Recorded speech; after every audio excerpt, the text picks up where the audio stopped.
Hi everyone, I'm Tammy K. Welcome to my YouTube channel.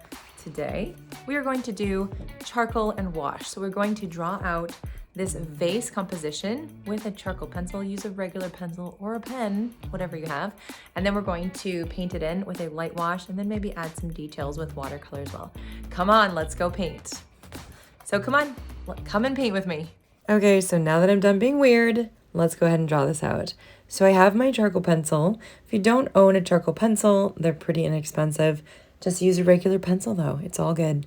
So we're gonna start by adding the middle to our flower, and I just wanna add some nice lines on the outward edges of this flower. Just a nice little spiny middle. Kind of reminds me of a burr actually. I don't know. So add in some of those lines and some circles just for some texture. Since this is going to show through, we are wanting to make sure that texture is put in. So nice round petals here going behind, and then I've got the ones in the front, and they're a little bit short there on the front side and longer on the back side because of the perspective of the flower. All right, so just add in as many petals as makes sense for you. That's gonna look nice all painted in. A little bit more here in the front, and you know you're done when you're done, right? That's not helpful, but you kind of figure it out over time. So this is a rose, and I'm just doing these half circles going around, not being symmetrical. And I'm sorry it's so fast. I've gotten into this habit of really trying to put those marks down quickly so I don't get hung up on the details. My brain doesn't have time to tell myself all the negative things. All right, or think too much or overthink things. So I've got a side-facing flower here with 4 or 5 little thin petals, and I'm just kind of doing this in the moment. I have a reference photo, but I'm really roughly following it. It's more for placement than anything. All right, so we are doing another kind of wonky rose, and just those half circles around the center of your rose, and making sure that you allow the brush to be loose, to hold it loosely, and just add those marks to the paper. All right, so now we're gonna do another rose here, and you'll notice that I don't keep my rose petals rounded. I let them just be wonky. I let them be pointed. I feel like it looks more natural that way. All right, we have a side-facing flower, and we're going to do the center of the flower right there. You can only see part of it because it's covered by another petal. And then a few more just kind of curvy petals here on this flower. I can't name most of these flowers. They don't really have a name. We're just putting them in wherever. Putting them in, putting down those marks, whatever you'd like to do. Okay, so I added a nice stem here, and we're gonna do some leaves. So just making that nice oval shape with a nice pointed tip to it, and a vein there going down the center. Adding in some more quickly, and just filling up the space how you feel like it's gonna look good. We are going to make a vase, and we'll definitely leave room for that. You can fill in this space with all kinds of flowers and all kinds of leaves. I'm just thinking what to do next here. I love drawing with a pencil. I love having everything all filled out so you don't feel confused when you start to paint. You have your boundaries, your edges, your lines. We're doing another one of those flowers that we did in the beginning. So that nice spiky middle, and then these lovely rounded petals, a lot shorter in the front, and then maybe some longer ones in the back. So just putting in those lines. I think these are fun flowers.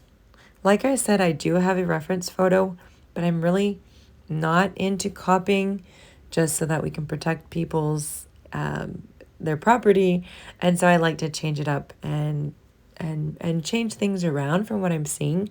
But I do use it in the placement of the objects so that I feel I can get a really nice balanced look. Now it is time to draw in the vase. So I'm just doing a nice rounded vase, and we're going to do those C-curve shapes, one on each side, and then we're going to fill it in the front. It's a little bit rounded so that we can see the shape, that spherical shape versus a very flat line that would go across. And I'm just going to start putting in marks for the stems. And I always tell you that when you're putting in the stems, you're not counting how many flowers are in the vase. I mean, I'm not. Some people might. Some people might really be bothered by not counting the stems and having that even amount. I'm making some thick ones, but then I can also do some lines that are just one line instead of two. And so just putting them in the vase randomly, however I'd like, which means that our vase is going to be clear or transparent, not fully filled in. Okay, so we're gonna do some wonky stems because I'd like to have some more weight on the top left part of this and also the bottom right. Just a little bit of weight here in the bottom, some leaves flowing down just to fill out that space a little bit more. And over here you could make these leaves, or you could also make these flowers. So I'm just gonna start putting in my really loose stems and then some kind of floral shapes or leaf shapes. I haven't quite figured out how I'm gonna paint them, but just 2 or 3, I don't know, I was gonna say petals or leaves. That's really giving it away there. So you interpret it how you'd like, but we're just quickly putting in these loose stems and 2 or 3 little loops. So if you paint it green, it's gonna be leaves, obviously. And if you paint them any other bright color, you'll have your florals. But I just wanted to have this weight here on the top right, or sorry, top left corner, and just to be able to balance this out. So we're always thinking about composition and asymmetry, but also having balance, because symmetry doesn't equal balance necessarily. When it comes to like actual weight of items and you're thinking about one of those scales that's a balance, yeah, sure. 5 pounds on one side, 5 pounds on the other. That is symmetry. That is balance in those technical terms. But when it comes to our painting, we want to have our eye moving from various elements and not getting bored. I'm just going to darken up some of the lines as I'm talking and as I'm blabbing. And I think we've achieved that so far here. If you want to change something up, feel free. I'm not married to this design, but like I said, it's based on the reference I have. So I'm darkening up some of my charcoal marks because unlike when we sketch in pencil, a lot of times people want to erase those lines a bit so they don't see them. I want these lines to stand out, to be bold. It's part of the whole beauty and the attractiveness of this painting. Well, it's not a painting yet, but it will be. I'm using my number 8 round brush. This is what is it called? A velvet touch, I believe, and it's wonderful because it has a lovely point to it. I have a very watery mix of red on my palette, and I will just be brushing that onto the roses. If you're used to my style, especially if I'm doing less loose and a little bit more realistic, like this one is more today because we have a pretty realistic sketch and everything, you will know that I like to do a light wash. And then when things are dry, I like to glaze over or layer a slightly more saturated color. And I might do that 2 times actually. But here I'm dropping in some more saturated color right into the wet paint. Let's go for that wet on wet technique because it's lovely. It's going to create those contrasting values of color and also some of the shadow parts that we would see and expect in a flower. All right, bright pink on the brush. And lots of water mixed in, so it's very light. We're just going to go ahead and brush that over all of these lovely petals, leaving, of course, the middle without any pink. And I just absolutely love this whole coloring page thing we have going on. I actually should have scanned this so that I could have made a coloring page. I don't know. I thought it would be fun to make a coloring book sometime. I don't know if you guys have thought about that. Would that be fun? Let me know in comments if you'd be interested in some coloring pages. I'm still trying to figure out maybe another freebie to offer to people. And so I still haven't decided what that's going to look like. Maybe coloring pages or a little ebook or a free course or tutorial. I don't know. We'll see. All right, I've got my cadmium yellow and mixing it in, adding that to my petals. And I'm sort of being random here because I'm going to mix up a slightly more saturated color. It's going to have some orange in it. And I will put that in between where the white spaces are so that we just have two different colors happening within this one flower. All right, so grabbing that orange, I was going to put it directly on, but let's mix that with the yellow that we have already over here in the mixing tray, that light orangey color, and we're just going to brush that on. So a little bit of a contrast here. That one's a little bit darker, and that's okay. And this is a little bit of a wet on wet technique as well, or effect, because, well, the orange is going into the yellow, which is still wet. So I like how that's looking. All right, we'll do the same thing on the other side. Really bright orangey or yellow look. I don't know. Would you call it orange or yellow? Not sure. If you haven't subscribed to my channel, make sure to do that so that you don't miss out on my videos. And also, if you're enjoying this video, please give it a like. It helps my channel to grow. I do also teach watercolor on Patreon. You've probably heard it before. You can find the link in the description of this video for bonus content, live stream with me, exclusive tutorials, etc. All right, I've got my lovely purple on my palette mixed up with water, and I'm just deciding what to paint. Here we go. Figured it out. We will paint these lovely side-facing blooms with a nice light purple color. I like that a lot. So when I'm looking at my composition, one thing I'm trying to keep in mind, again, is that balance. And when it comes to the shape, and then also when it comes to the weight in the different quadrants of the painting, but also comes to the colors and figuring out, you know, where am I going to put what colors? Will I do warm colors, which I'm doing here? Will I do warm and cool? And will I put a bunch of pink different florals on one side and then another color on another side? It's going to feel a little bit off balance. So I like to mix up those colors and make sure that they're varied and not all clumped together. All right, we're doing our rose with that lovely pink color also, like we did with the top floral. And then we're just going to dip in. So I did dip my brush directly into the paint well. So some really nice saturated thick paint. Because my brush is wet, I was able to pick up that paint and put it on nicely. And now I'm just using that clean brush and spreading out that color. So that rose is pretty. It's bold. You cannot deny it. It is there. It has a lot of shadow parts too. All right, so time to switch it up, doing some green. The bit of a sap green that I'm dipping into right now. The one before has a little bit more yellow in it, so it's a lot lighter. Maybe a grass green. And we're gonna start painting in using maybe a variation of these greens. I love to mix various colors into my greens. It's fun to use the greens straight out of the palette. Sometimes they can be a little too intense for the greens that you usually find in nature. So when you have a green, I like to either mix a yellow with it or a brown to tone it down and give it some darkness, or a blue. And so that can be really pretty, especially if you are doing a green for eucalyptus. And that's going to make some really pretty greens. You don't have to use brown. Also, you could use a red. Red and green are complementary colors, but when they are mixed together, because they all contain, within the two, they contain the three primaries, red, blue, and yellow, they make mud. And so that can be nice. A little bit of red into your green is going to tone it down and make it a nice, rich, dark green. All right, so I've already decided the darker green color is going on these branches.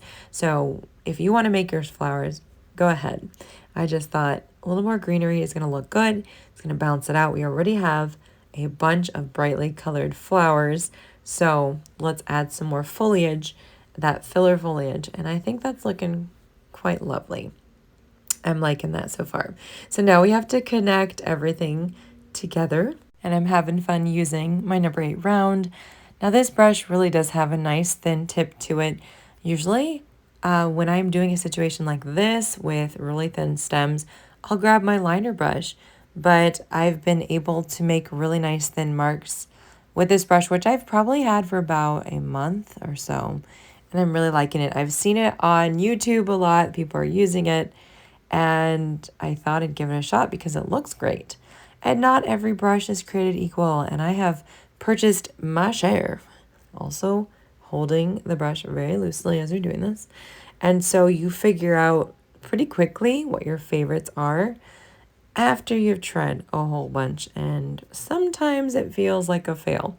But you can always use some brush for something at some point. All right, I've got some light blue, and I'm just going to add in some brush strokes just to give the illusion.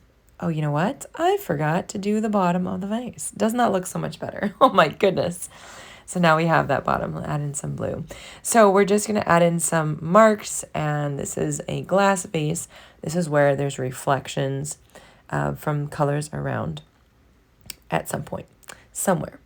And so leaving a lot of white space. Now, if you feel like you did too much, you can always clean your brush, dab it, and lift some of the paint off, especially this blue one is going to come off quite quickly.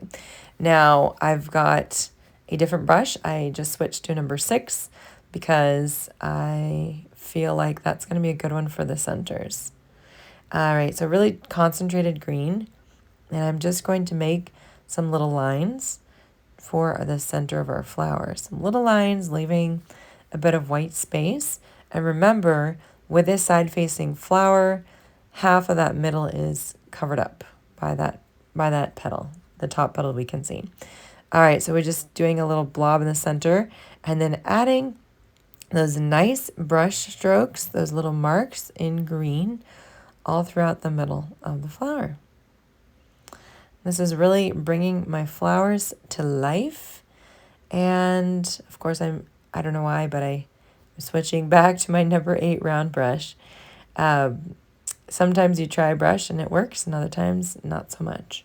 All right, so I'm literally adding in some of those slight C-curve shapes for the places where there's shadows around in our rose. And then we can take a clean damp brush, and we can either leave it or we can use the brush to blend everything and make it a little bit smoother.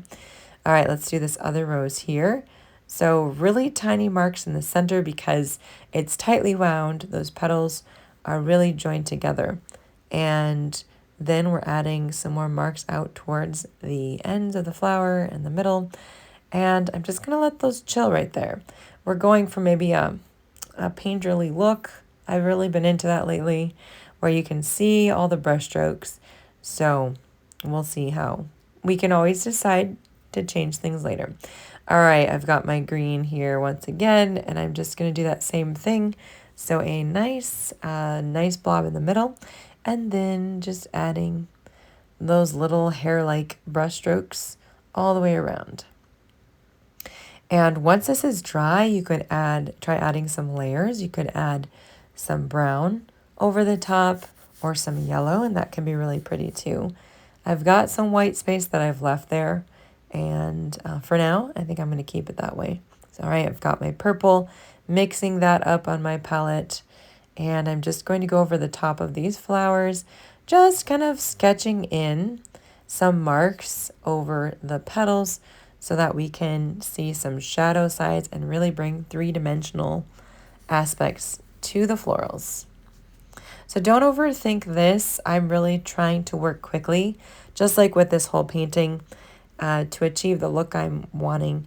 And if you are trying to emulate the brush strokes that I'm doing, it'll take you all day because, like I said, obviously you can see I'm working fast, but it's going to be a lot harder because you'll have to pause the video, look at the lines, and then put them on your paper. So don't even think about doing that. And completely get that out of your mind.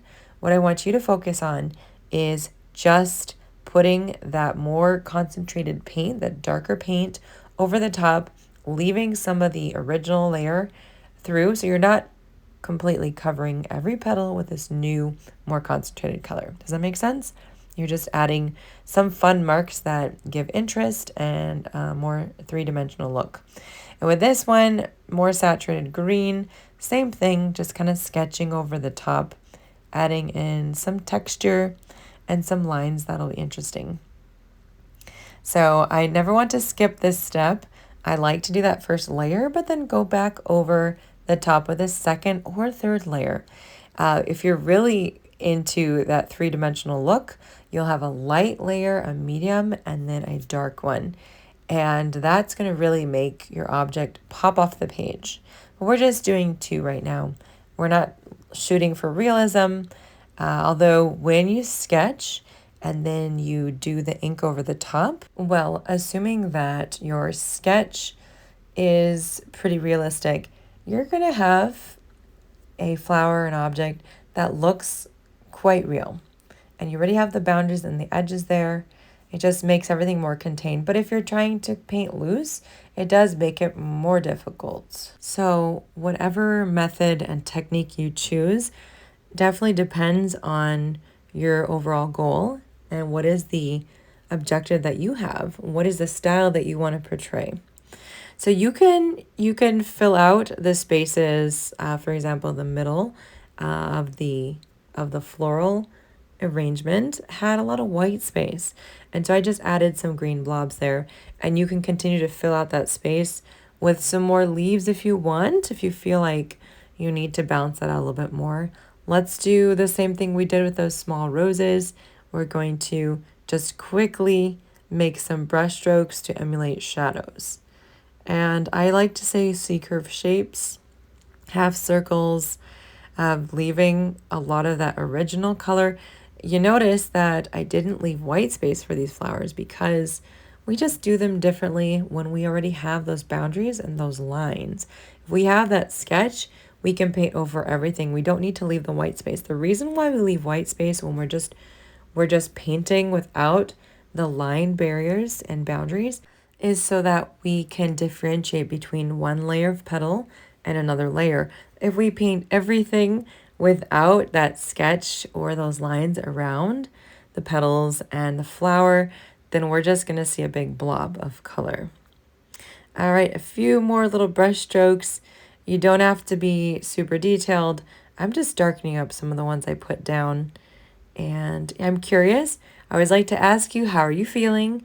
If you are enjoying your painting, I'm so glad for you. And if you are not, I encourage you to practice finding one or two things that you do like, whether it's your composition, whether it's some of the colors you put down, etc. I added just a little bit of splatter here, tapping your brush that's full of paint. Oh man, it really just brings the magic out, I think, when it comes to our watercolor flowers. All right, let's do some darker marks. We are almost done with this painting, guys. Congratulations. We've been working so hard. So nice dark marks here over the tops of the petals. What I'm looking for is mainly in the center part, and the outside of the center, I should say, where there might be more shadow. And then also on the edges of the petals, I like to add a few little tick marks or some squiggly lines just to emphasize them and make them super pretty. And we'll do the same thing. I'm just blending out some of that color on that front petal. And we'll do the same thing for our yellow, our orangey yellow flowers. So I'm mixing up this really light orange color that I have. It's really pretty. We need to add something that's a bit more drastic, or else you're not going to see yellow. If you go darker yellow, you're still not going to really see it on this yellow. It's going to blend in. So again, little marks around the center, just on the outside of the center, and then even on some of the sides or the edges of the petals. Just want to make it fancy, make it pretty. And I'm so glad that you guys decided to paint with me today. I have lots of full-length tutorials on my YouTube channel, and so definitely check them out. I have a playlist for most of the genres of videos that I put up. So anyway, something to check out. I have a bunch of floral tutorials as well, which is actually my largest category of YouTube tutorials. But I've never done a charcoal and wash, so I'm pretty excited about this one. It's a bit long, but we survived it. Just adding a few more green details to the center. You know, if you dip right into the paint well, grab whatever color turquoise might be what I just dipped into, and you're going to get a really nice stark color because it's concentrated, has very little water. All right, thank you for being here, guys, and we'll see you on the next video.